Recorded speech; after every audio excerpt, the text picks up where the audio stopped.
देखा भाई साहब, मोदी ने संसद में कमाल कर दिया। देखा कैसे डिटेल में बताया कि 2014 से पहले देश की क्या हालत थी। हालत हालत का क्या मतलब है? अबे 2014 से पहले तो ये देश था ही नहीं। देश की खोज ही मोदी ने की है। 2014 से पहले तो भारत के लोगों ने कुछ देखा ही नहीं था। आगे पीछे पत्ते बांध के घूमते थे लोग।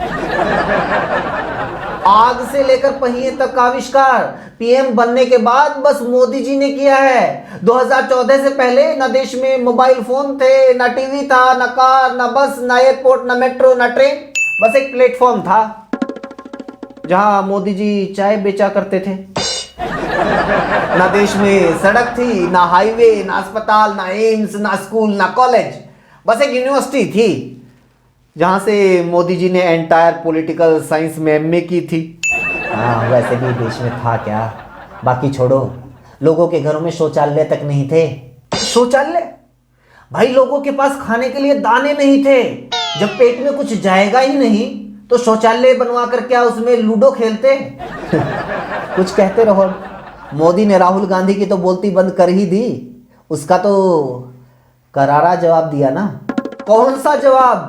कौन से सवाल का जवाब मिला भाई? राहुल गांधी ने पूछा था कि गौतम अडानी पिछले सिर्फ 8 साल में दुनिया के अमीरों की लिस्ट में 602 नंबर से 2 नंबर पर कैसे पहुंच गए। 8 साल में अडानी की संपत्ति 27 गुना कैसे बढ़ गई। पिछले 8 साल में अडानी की संपत्ति 5 अरब डॉलर से 137 अरब डॉलर कैसे पहुंच गई। विदेश यात्रा पर कितनी बार गौतम अडानी प्रधानमंत्री के साथ गए। गौतम अडानी ने कितनी बार यात्राओं में बाद में प्रधानमंत्री को ज्वाइन किया। प्रधानमंत्री के किस देश में पहुंचने के तुरंत बाद अडानी वहां पर और कितनी बार पहुंचे। कितने ऐसे देश हैं जिन्होंने प्रधानमंत्री की यात्रा के बाद गौतम अडानी को कॉन्ट्रैक्ट दिए। अडानी ने बीजेपी को पिछले 20 साल में कितने रुपए दिए बता। 1.5 घंटे की भय भय में कोई एक भी सवाल का जवाब मिला। अडानी के ऊपर जो आरोप लगे हैं उनकी जांच की बात की मोदी जी ने। छोड़ो ना जांच, पूरे भाषण में क्या उन्होंने अडानी का नाम तक लिया? नाम तक लेने की हिम्मत नहीं है। अडानी की जांच करवाएंगे। आपको तो सिर्फ मोदी सरकार के घोटाले दिखते हैं। याद होगा 2014 से पहले देश में कितने घोटाले हुए थे। संसद में मोदी ने सारे गिनवा दिए। 2014 के चुनाव से पहले मोदी ने क्या गिनवाया था और उसके बाद लगातार 8 साल से इसके अलावा मोदी क्या कर रहे हैं। संसद में मोदी को बताना यह चाहिए था कि जिन घोटालों के आरोप लगा के वो सत्ता में आए थे उनमें से कितने घोटालों पर क्या कार्रवाई हुई। जिस 2G 3G जैसे घोटाले के आरोप लगाए गए थे वो कोर्ट में झूठे कैसे साबित हो गए। मोदी को बताना यह चाहिए था कि वो कोयला घोटाले को छिपाने के लिए 100 करोड़ रुपए मांगने वाले सुधीर चौधरी पर क्या कार्रवाई की। जिन लोगों पर बीजेपी घोटालों के आरोप लगाती थी वो लोग बीजेपी में ही कैसे शामिल हो गए। उस काले धन का क्या हुआ जिसमें से यूं ही लोगों को 15-15 लाख रुपए मिलने वाले थे।